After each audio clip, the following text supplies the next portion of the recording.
Hey everyone, this is Mr. US History, and welcome to part 3 of my 3-part video ranking every president. In this part, we're going to go over the top 10 presidents in American history. At number 10, I have John F. Kennedy.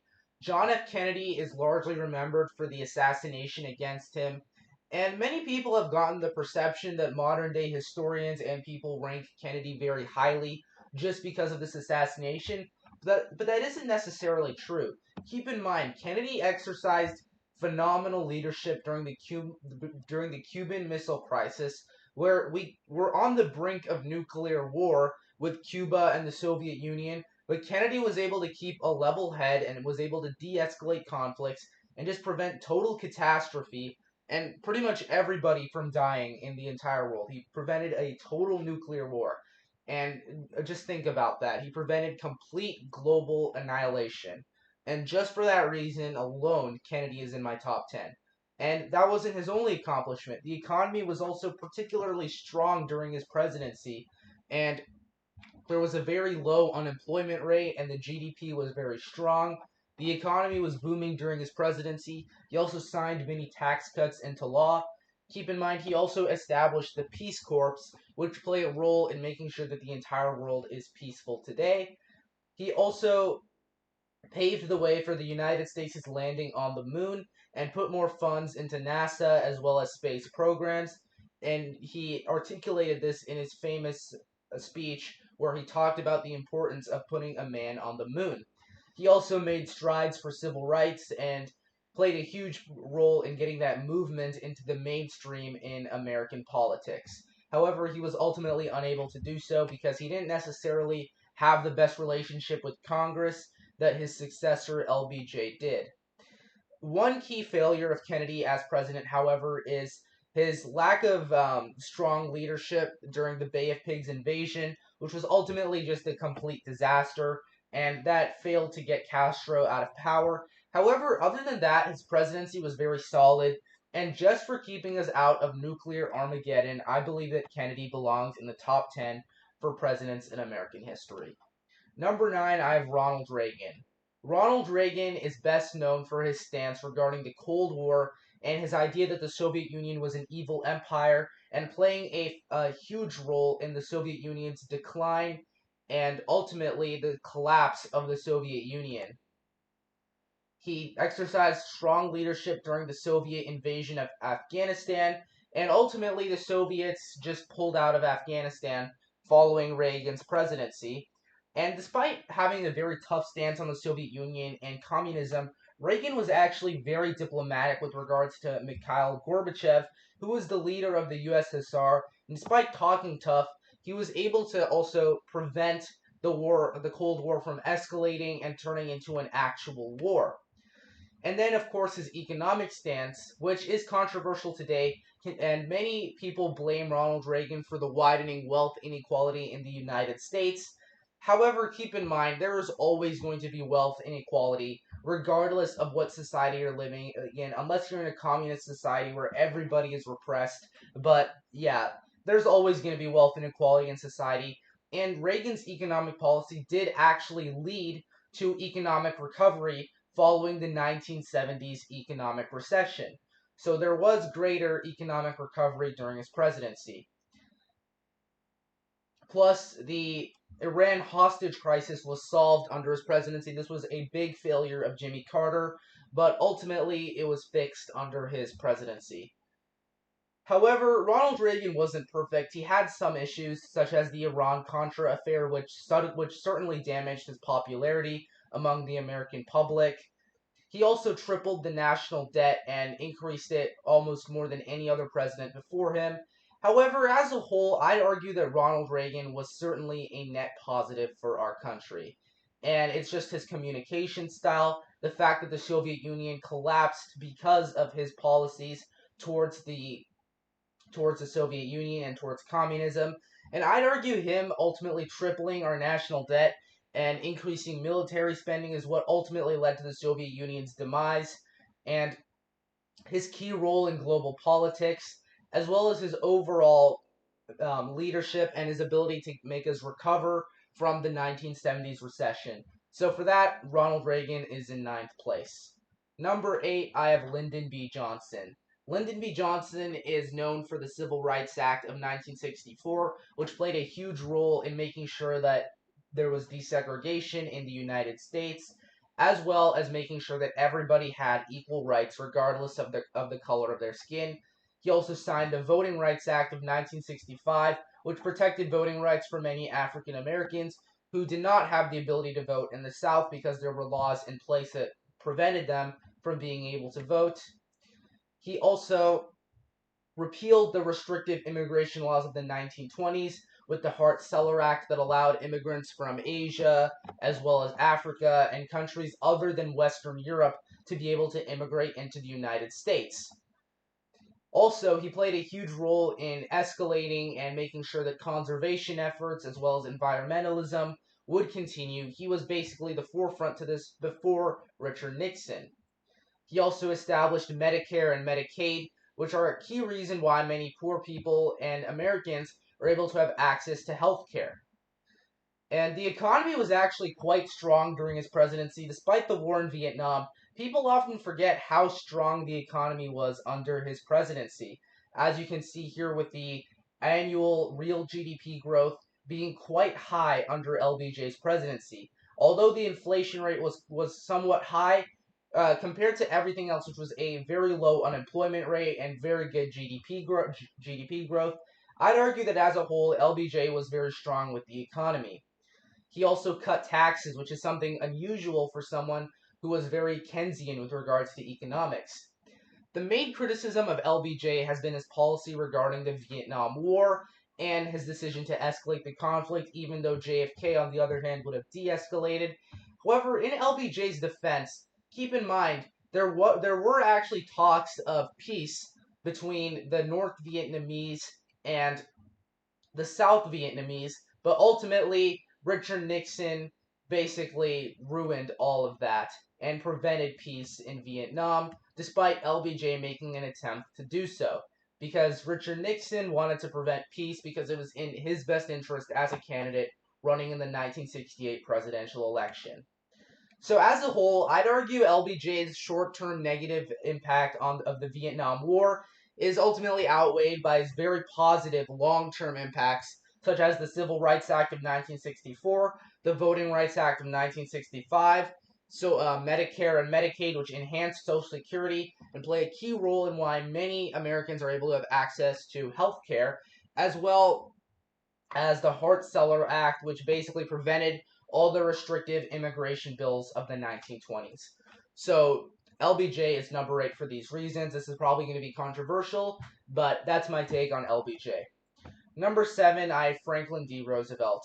Franklin D. Roosevelt is best known for economic recovery during the Great Depression and the institution of New Deal bills such as the TVA or the Tennessee Valley Authority, as well as making it much easier for unions and making sure that wages would be higher through minimum wage laws, as well as the Glass-Steagall Act, which regulated banking, and his key accomplishment, which was Social Security, which still exists today, and is a key reason why many retirees aren't in poverty. His leadership during World War II was also fantastic, and this was arguably what got us out of the Great Depression more so than the New Deal, because FDR was able to sell arms and weapons towards the countries in Europe, and the United States was able to get money off of it, and this ultimately got us to recover from the Great Depression.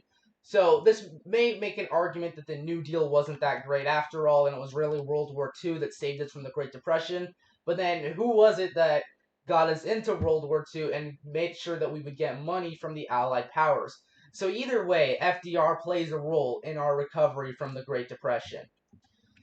And when we officially got involved in World War II, FDR had great leadership there and played a huge role in making sure that Nazi Germany would ultimately fall. The main criticism of FDR is his internment of Japanese Americans during World War II, and this was certainly a negative policy. There's no other way to put this. Many Japanese Americans were American citizens and were fully loyal to the United States. However, the internment of them was just a racist policy, and you didn't see any internments of German Americans or Italian Americans. So this was clearly racist, and the fact that the color of their skin was different, and also just a very bad policy that bordered on tyranny, actually, by the executive. And also, there are some arguments that, and also, he didn't necessarily have the best respect for the Supreme Court, considering how he wanted to pack the Supreme Court so that his domestic agenda could get passed. I don't think that was great either. I'm against court packing in any case whatsoever, whether the right wants to do it or whether the left wants to do it. I'm just against court packing. It's just a way for them to get their own power on the Supreme Court. So yeah, FDR was not good for those reasons, and just because of those two, FDR isn't going higher on this list. But ultimately, I'd still say he's in my top 10 just because of his leadership during the Great Depression and the fact that he was able to provide a voice and he was able to get America together and bring our nation together during the Great Depression and World War II. I'd argue he probably had the second hardest of any. He inherited the worst circumstance of any president except for Abraham Lincoln, who we'll talk about later. Number 6, I have Dwight D. Eisenhower. Dwight D. Eisenhower is best known for his creation of the interstate highway system, and he also desegregated Little Rock School after Governor Orville Faubus wanted to maintain segregation in Arkansas and wanted to go against the Supreme Court ruling Brown versus Board of Education. Eisenhower also created NASA. He signed the bill that would create NASA during his presidency. And plus, he also signed the bill that would create the Department of Health, Education, and Welfare. So, despite being elected as a Republican, he was a very moderate Republican who largely maintained many key New Deal programs, such as Social Security, that some of the more conservative Republicans wanted to remove. So, he maintained much of the New Deal from FDR, and he also paved the way for a truce in the Korean War and was able to maintain peace there after it was clear that the war wasn't going anywhere. And despite promoting peace in Korea, he also played a huge role in containing communism, both domestically and abroad. And speaking of the idea of containing communism domestically, he also went against many of the Red Scare people like Joseph McCarthy and didn't want to promote fear mongering like they did. Also, Dwight Eisenhower warned against the military industrial complex right before he was leaving office, and I believe this was a very wise warning by the President of the United States. Number 5, we have Thomas Jefferson. Don't get me wrong, I do not like Thomas Jefferson as a person, and I have my reasons for that, but we'll get into that later.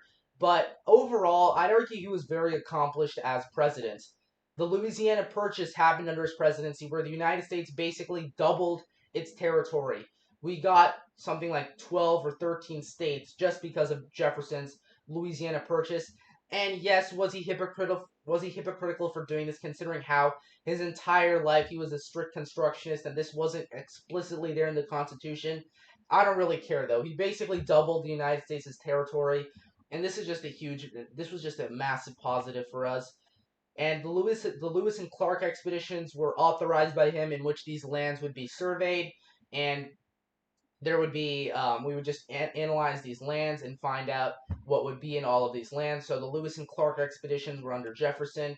He also signed the bill that would create West Point, which is very fundamental as it's the area where all of our troops are being trained in the Army. However, I would argue also, plus Jefferson's policy regarding the Barbary Wars was really good. We were able to secure American shipping rights and was just able to defeat the Barbary pirates. He also repealed the Alien and Sedition Acts that were passed by his predecessor and signed into law under John Adams' presidency. He repealed these unconstitutional laws, and also, despite having many French sympathies, he continued the policy of neutrality in the Napoleonic Wars, despite being very sympathetic to the French cause. He also got rid of the international slave trade during his presidency and signed the bill that would eliminate the international slave trade. However, one certain negative of Jefferson's presidency was, of course, him signing the Embargo Act that damaged America's relations with the British and ultimately paved the way for the War of 1812.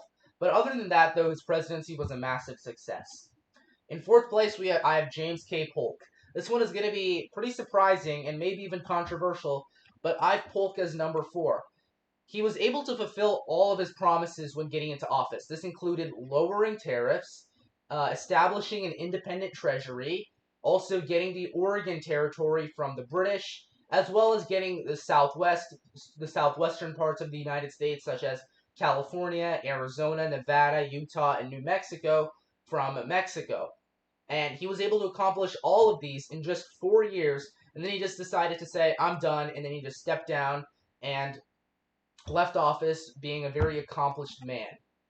Also, Texas annexation officially happened under his presidency.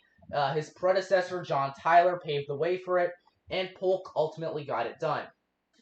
Many people would argue that the Mexican-American War was unjust and it was cruel. It was us imposing our will on a weaker nation. However, keep in mind, this did benefit us massively in hindsight. We wouldn't have gotten California if not for the Mexican-American War. We would have also lost Texas if not for the Mexican-American War. And this was a really good policy. This was just really good for us. And yes, it may have been ruthless, it may have been cruel, but it still benefited us so much in hindsight. Like, look at what we've got. We've got California, we've got Arizona, we've got Nevada, New Mexico. Polk expanded America's territory so much. I just think that alone says a lot about his presidency. And yeah, he got his massive territories from the Mexican-American War, such as the Southwest and the Northeast from the British. Plus, getting California from Mexico was a huge positive, considering all the gold there was in California, and this boosted America's economy. So, yes, it may have been cruel, but it still benefited us regardless, and there's no point in saying otherwise. There's no point in really virtue signaling about it, saying that it was cruel, it was unjust, when in reality, it helped us massively. Number 3, Theodore Roosevelt. Theodore Roosevelt was mostly known for, under Theodore Roosevelt's presidency, we had the Panama Canal established, and this was huge for America's interests. Also, he began the process of trust busting. He was known as a trust buster, and he got rid of many bad trusts that were, in many ways, violating American rights and were just corrupt and greedy, and was able to make the market much more competitive. And this is what a true free market looks like, where there is a good amount of competition rather than just one trust or monopoly dominating everything. Roosevelt is best known for his big stick diplomacy, where it's known as speak softly but carry a big stick. This is where we would try to, like, we wouldn't go to all-out war, but we would threaten to use America's military if we had to. And I think this was much better than Wilson's foreign policy, and this overall was meant to benefit American interests and American ideals, and this was a great foreign policy, to say the least. I wish we adopted this foreign policy now instead of this whole interventionist foreign policy that we have. So Theodore Roosevelt was really sort of like, he really prioritized American interests in that way. Plus, he also negotiated an end to Russia's war with Japan, and he played a role in mediating this conflict, and he ultimately got a Nobel Peace Prize from this. This is what I'm saying politicians today should do. We shouldn't be detached from global affairs, but we also should pay key attention to our domestic affairs as well, but we can also help the world when we need to. So he was very good at balancing the ideas of nationalism and globalism very well. So I think that's a great accomplishment of Theodore Roosevelt. He also created the FDA under his presidency, the the Food and Drug Administration, which is a key reason why much of the food that we're eating today is not contaminated, and the reason why the water that we're drinking also is not contaminated, because the FDA is meant to make sure that all these corporations cannot be poisoning our food. Theodore Roosevelt was also a strong believer in the conservation of natural resources, and he is a key reason why there are so many national parks in the United States today, and is a reason why we are still conserving and protecting our wildlife.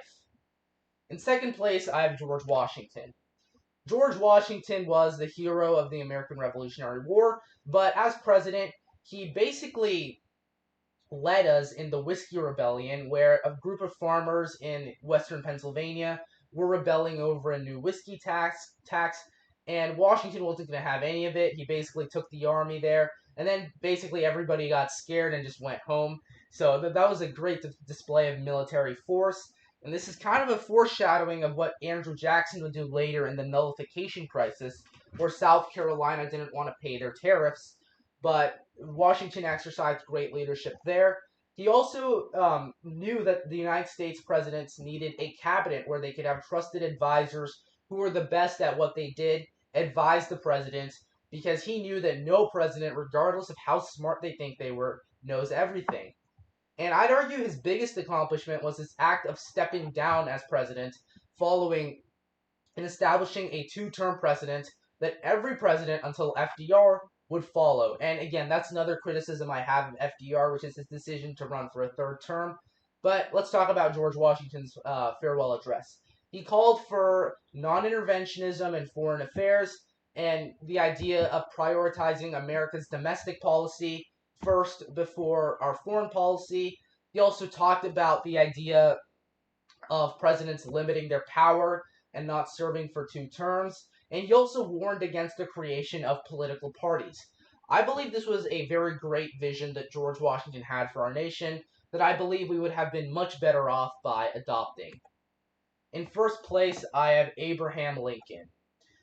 Abraham Lincoln had to deal with the most difficult thing that any president had to deal with, the Civil War, a time when our country was just tearing itself apart. But Lincoln was able to exercise leadership in this conflict that the United States desperately needed. I don't believe any other president, except for like maybe five other, would have been able to handle this conflict the way that Lincoln did.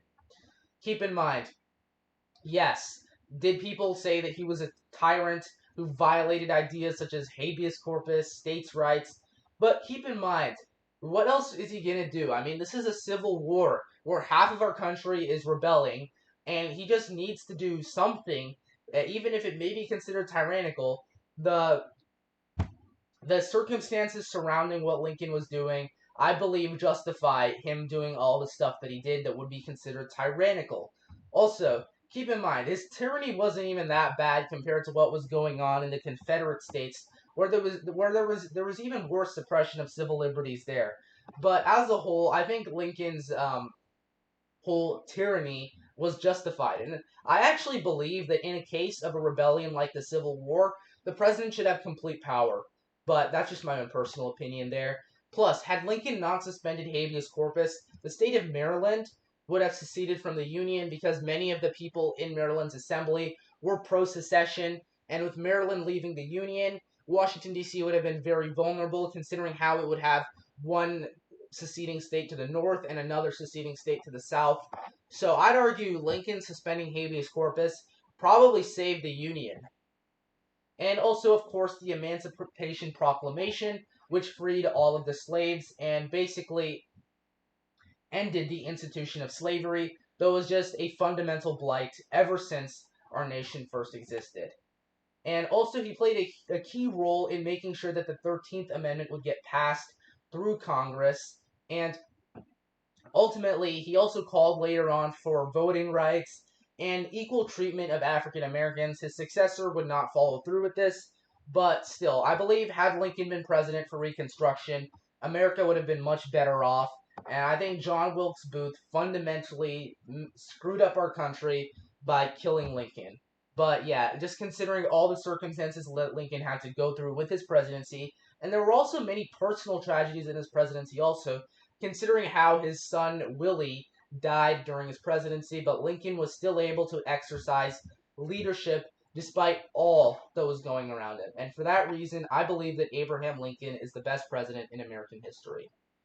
So, yeah, thank you guys for watching this video, and make sure to like this video down below and subscribe to the channel. Mr. U.S. History, out.